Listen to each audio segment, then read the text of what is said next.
someone like that, I got a message, got DM from a girl. I can't remember her name. A DM? Yeah, it was a DM from a girl saying, "Hey, I work for this publisher, this publishing house." And so she said, "I work for this publishing company. Seen your post on your weight loss. We would love to do a story with you about this." And I thought, here we go. Yeah, it's exciting. This is where my fitness business empire begins. Yeah, you know, because this at that is where point, the millions. Because at that point, you were like, there was no Joe Wicks. You were going to be a PT. I would loved health and fitness. Yeah. And I thought, this is it. This is it, baby. This is where my book deal comes in. This is where my millions are made. And also at the time, I was incredibly poor. Yeah. Because she said in that message, she was like, "We'd love to do a story, and we'd pay you for it. We'd pay you for your time." So I was like, "Oh my God, this is great. Brilliant. Amazing. Win-win." So I had a call with her. And this is how crazy and how fast it all went. I had a call with her. Yeah. And the call was, the call must have been about 45 minutes long. Yeah. And she asked me loads of questions. She said, she asked me how I lost my weight. She asked me why I lost my weight.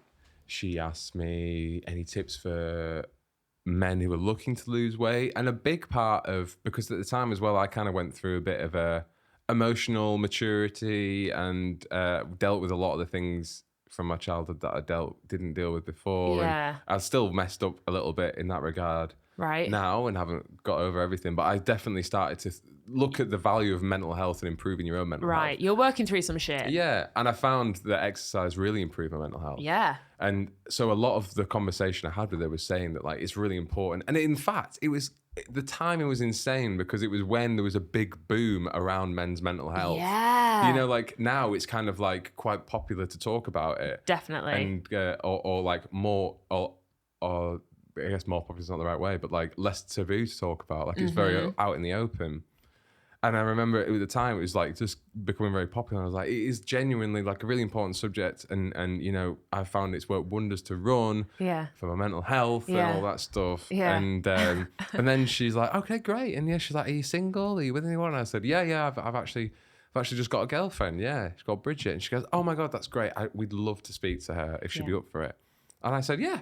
I can ask her, no problem. Yeah. And then I guess this is where I turn the story All over right, okay, for you, because she called you. Yeah, so at which point then I get a call from a lovely girl who's like, I believe that you're going out with Alfie. We've been speaking to him about his weight loss and such an incredible journey that he's gone through. You know, tell me a bit about how you met and what you think about him and all this kind of thing. I was like, yeah, well, you know, he's done an amazing job. Like I knew him beforehand because obviously we were in the same circles at uni, and the transformation is just, it's unbelievable. He's like completely different person, physically, mentally, all that kind of stuff.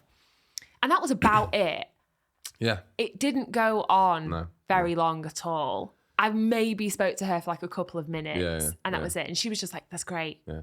She, and in fact, I remember one question she asked me was, did you find it hard to get a girlfriend previously? Right. And I said, and I remember when she asked that, and I thought this is a bit of a weird question, but I said, no, I've had girlfriends in the past. Yeah. You know, I've had plenty of girlfriends. I've not been a loser. Yeah, like I'm a nice guy. Yeah, I'm like a great guy. And also, not every woman in the world is shallow. Like, right. You know, I had like Unlike yeah, I had quite a few girlfriends in the past. Right. But I did say in that answer, I said, when I was at uni, because I was still at uni at this point, I said when I first started uni, I did feel quite self-conscious, you know, with the whole like clubbing lifestyle to like ever approach a girl, because also that's not my style. Right. Like, and like I did feel a bit awkward, like thinking, oh, no girl's really going to want to get off with me. Yeah. And that was it. And then she called me back after she spoke to you and she said, great, so what I'm going to do is I'm going to put this story together. We're going to send a photographer out to take some photos. And she said, it'd be cool if Bridge was there to like jump in it for you as well, for like sort of a happy story. Fuck's sake. So I was like, okay, yeah, sure. But like at that time, we didn't know where the story was going to be put out. Right. And when they sent the photographer, we didn't know.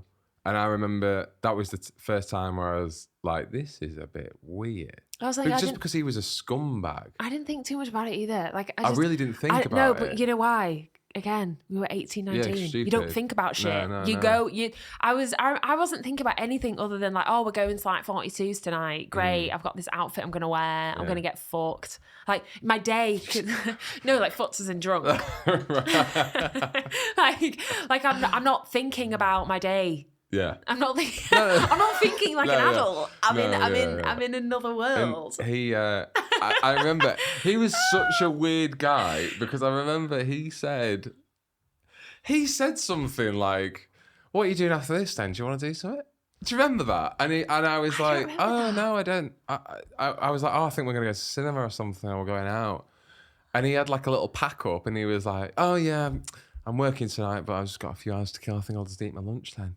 And I was like, "You're weird, mate." And he was proper Cockney as well, wasn't he? Yeah, he was. I don't remember the little pack up, but that's great. I said to him, "Where you working tonight?" And this is what set alarm bells off.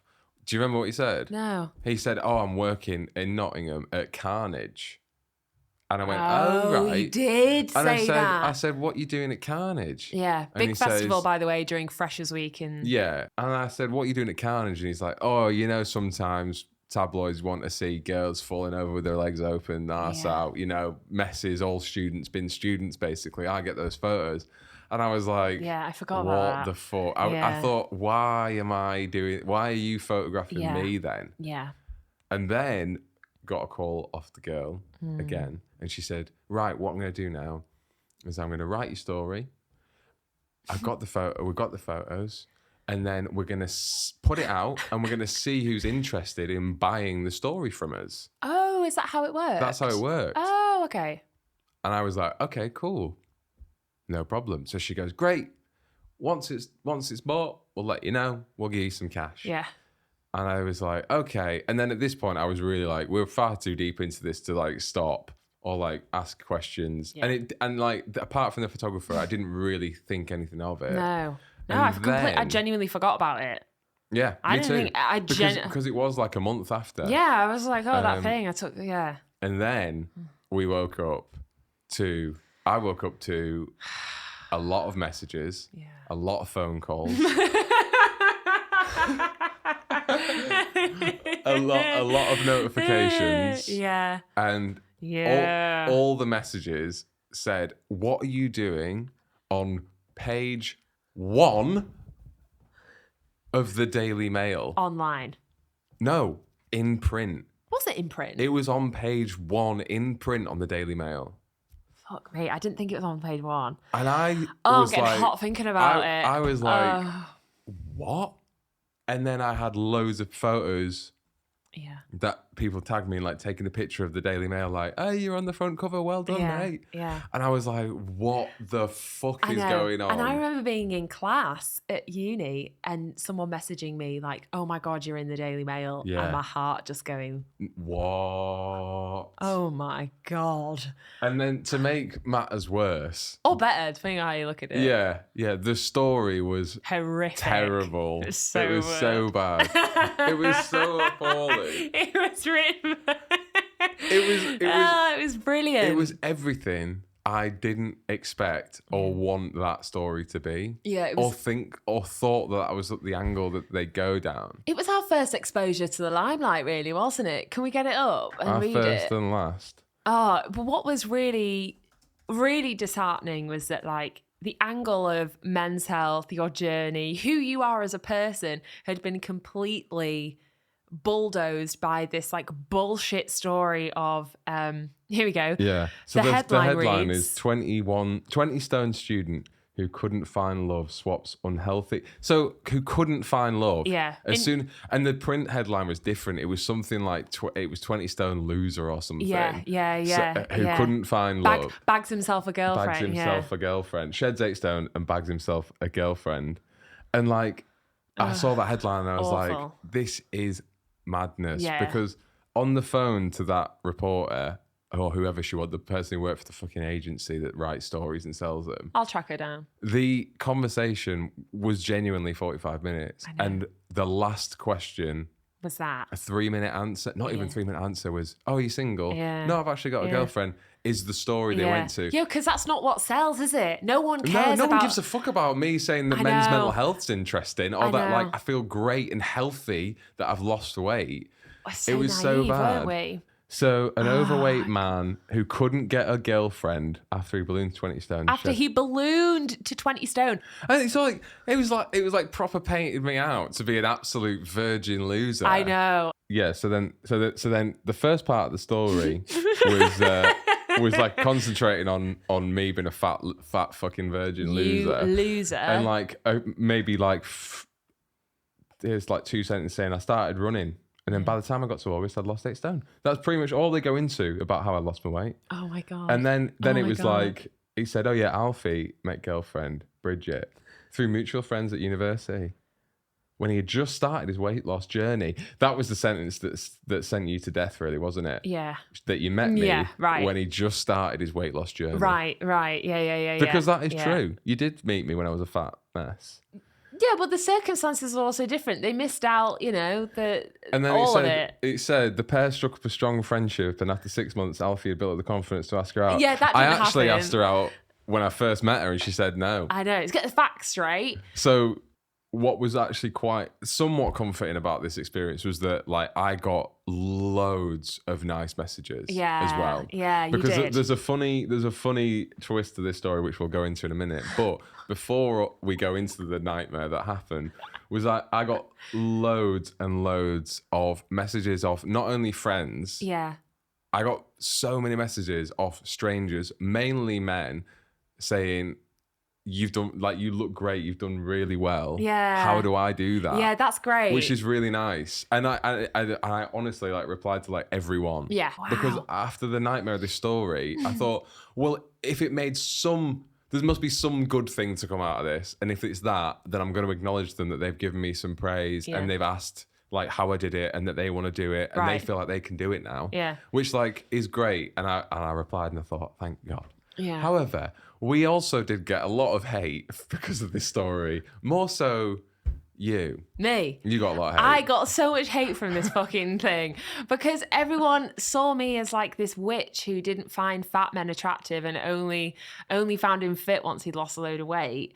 But they really targeted me on a personal note. Like can you read out some of the brilliant ones? So they You explain what you got and whilst I'm looking. So basically people were very annoyed about the fact that like, yeah, he'd lost loads of weight, but he can do better because why would he go through all of this to be with some girl who's only in it for the looks? That was a kind of rhetoric from a lot of people that read the Daily Mail online. And I know I shouldn't really take a lot of weight from those kind of that kind of demographic. Yeah. But you know, at the age of 19, it's quite tricky read.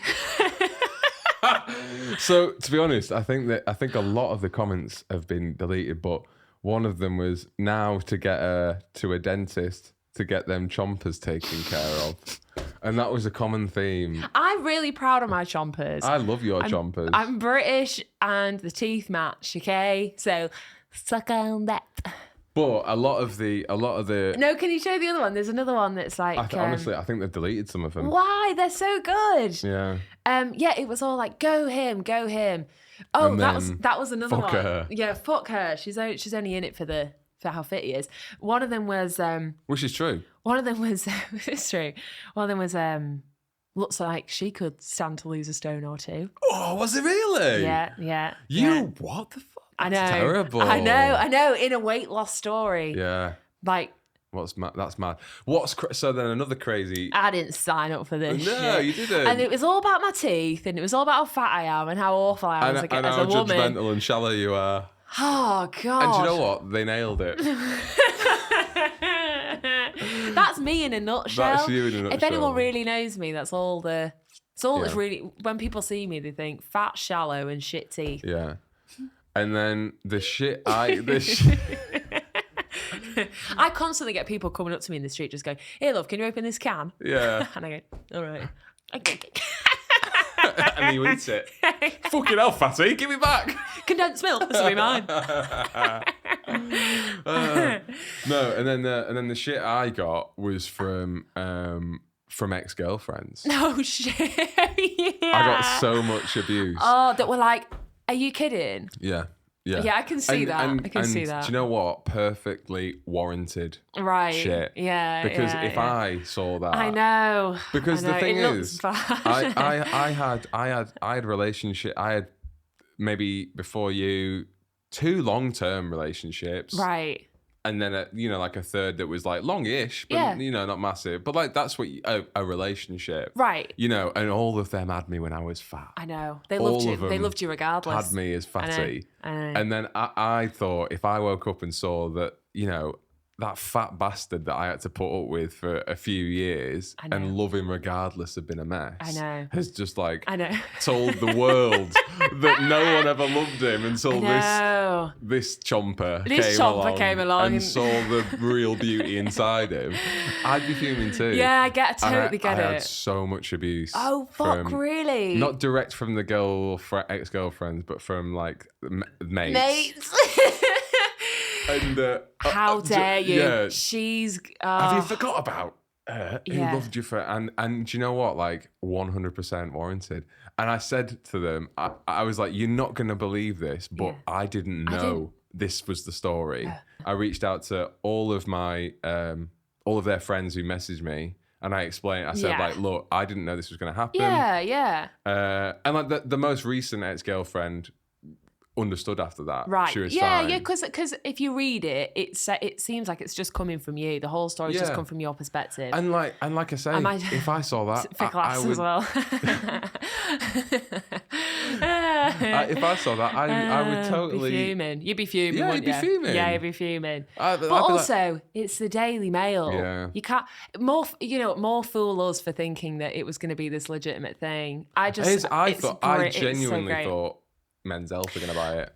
Men's Health. Yeah, definitely. Not the fucking Daily Mail. No. Like celebrities and tabloids, man, that is a tricky slope. I can imagine how people get like just brutally, emotionally debilitated from being hounded like that. We were victims of fake news before fake news was even a thing. Yeah. We were the original fake news victims. I've been carrying around that. Yeah. I've been carrying this around for 7 years. I think about this thing maybe once a year. It'll pop up into my head. Couple times a year, it'll pop into my head and I'll go, oh my God. Yeah. But I think,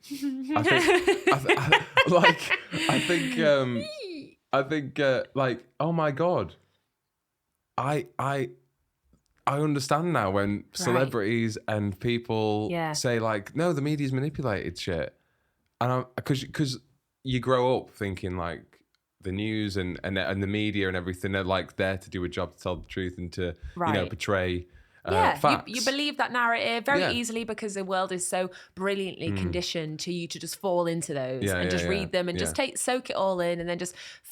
And then that's how it's so cleverly done is that you suddenly form opinions that you think are yours and actually aren't. Mm-hmm. Like that's how we're all living right now. Yeah. And this is our first little slice of the real stuff, baby. This is it. Our eyes. Yeah, we were like, damn, everything's a lie. Yeah, everything's such a lie. Because it was like people are so complicated. Like people are so, I mean, ours is like I should say, our story. Your story is so, is really a bit boring. Oh, yeah, it's like, totally dull. You know, when you look at the Daily Mail online articles, most of it's like, woman eats talcum powder because she has condition. Yeah. Like, woman marries car. Right. And it's like, you know, people are incredibly complex. Yeah. To boil it down, to a headline. This is what humanity's come to, is to just like this page of shit on a page that then informs other people about and informs other people's opinions about two people as well. Yeah. Really fun. But they're really clever about it. Right. Because like because also I instantly rang her and emailed her saying, I can't believe you've done this to us. What did she say? Like, this isn't the story that I agreed to. Right. Because she didn't let us read it. Again, our fault. She didn't let us read it. Yeah. We didn't see a copy. We didn't see a draft. We didn't get a hint of what it would be like. And I said, this isn't the story that I thought we were telling. And she just emailed back saying, if you can find a quote in that story that you didn't say, I'll take it out. And that's literally all she said. And like reading Yeah, through. that's so you know, funny. Oh, that's so funny like, because I think we're only quoted in that article a couple of times. 2 or 3 times because we literally said 2 or 3 sentences about the subject they went with. And this again speaks to a wider context of like of hearing somebody within the context of the conversation. You could take snippets of this conversation. Oh, yeah, we'd be and people ruined. be labelled as labelled as just like absolute, I don't know, whatever. Which happens. Right. Which we've seen happen recently with everyone, with Right. celebrities, with comedians, Right. with everything. Yeah. You can take a sentence out of context and ruin someone. And at the end of the day, like we're all just human beings, man. Bro, we're all just going around this crazy world together, man. Yeah, just listen. The kicker of this story Yeah. is I thought I was going to make millions Oh yeah. and I got paid How much? £100. £100, man. But I suppose £100 to us at that time. Yeah, it was all right. You could have put It was a lot actually for us back then. You could have put it towards me getting some braces, couldn't you? Yeah, well, no, I'm not going to waste it on this shallow bit. Not with all the pus that was getting thrown at me after that news story. And £100, there's a lot more work to be done on these bad boys. Yeah, talk at least £1,000.